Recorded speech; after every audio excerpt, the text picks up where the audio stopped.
Ok lỡ dương mà đào màu đấy dương nâng xài to làm pi nơi vị thi download video trên vị nông YouTube đòi miền vị thi trao nông ca ảnh vọt với bàn tay dương nâng bằng hai nè từng ở kia đâu vị thi đồ xăm manh mũi hơi ngay srul mình rồi nhảy thìวิธีសាទាំងអស់នោះមានដូចជាយើងអាចទៅប្រើ tool ឬគេហៅថា add on នៅលើកម្មវិធី Firefox ឬក៏មានកម្មវិធីសម្រាប់ download ផ្សេងៗទៀតប៉ុន្តែថ្ងៃនេះនឹងបង្ហាញអ្នកទាំងអស់គ្នានៅគេហទំព័រមួយដែលងាយស្រួលមែនទែនគឺគ្រាន់តែចូលទៅកាន់គេហទំព័រមួយនេះហើយយើងទាំងអស់គ្នាវាយនៅkeyword ឬក៏ URL របស់ YouTube ទៅគឺអាច download បានតែម្ដងដែលយើងចូលទៅកាន់ website មួយឈ្មោះថា watchyoutube.com អូខេយើងចូលទៅកាន់ watchyoutube.com ហើយយើង enter មកអញ្ចឹង website មួយនេះគឺវាឲ្យអនុញ្ញាតឲ្យយើងធ្វើការ download ចេញនៅវីដេអូពី YouTube នេះគេដាក់ថា keyword or URL មានន័យថាយើងអាចវាយ URL ពី YouTube ក៏បានឬក៏វាយ keyword ឧទាហរណ៍ថាយើងចង់ download ចម្រៀងស៊ិនស៊ីសមុទ្រចេញពីក្នុង YouTube ឬក៏កៅសារ៉ាត់ក៏បានដែរ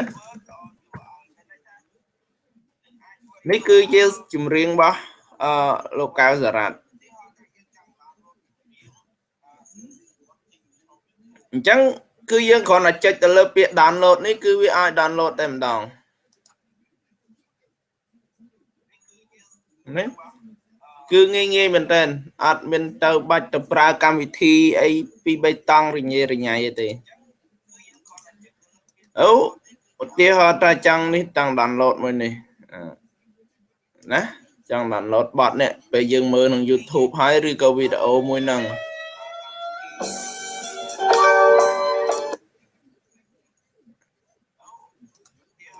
ចឹងយើង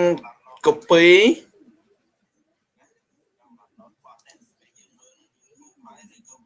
ហើយយើងយកទៅ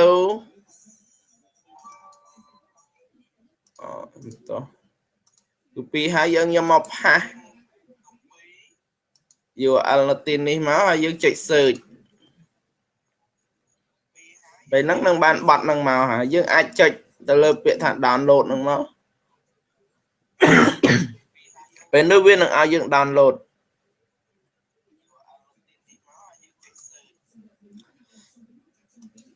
យើងចង់ download រឿងឧទាហរណ៍ថារឿង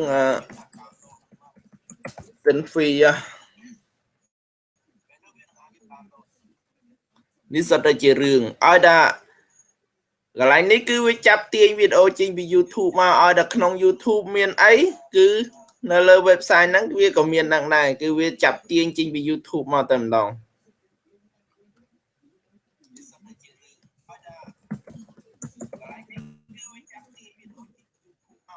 ណារឿងតែហើយយើងចង់ download រឿងមួយនេះចុចលើពាក្យ download មកវានឹងឲ្យយើង download ហើយវាប្រាប់ពីទំហំនៃវីដេអូហ្នឹង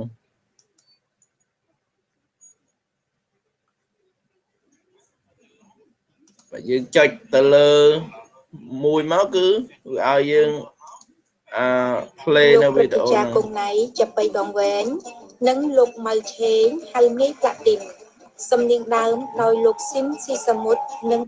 អញ្ចឹងយើងចង់បានលើវីដេអូហ្នឹងគឺគ្រាន់តែចុចទៅលើពាក្យ download នៅលើវីដេអូហ្នឹងជាការស្រេចតែម្ដងនេះ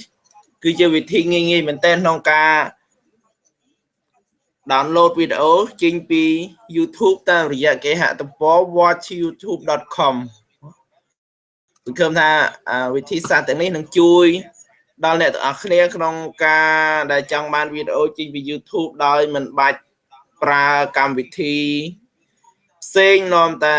ស្មុគស្មាញទៅដល់អ្នកទាំងអស់គ្នាឡើយសូមអរគុណនឹងជួបគ្នានៅការបង្ហាញគន្លឹះល្អៗនៅពេលក្រោយទៀត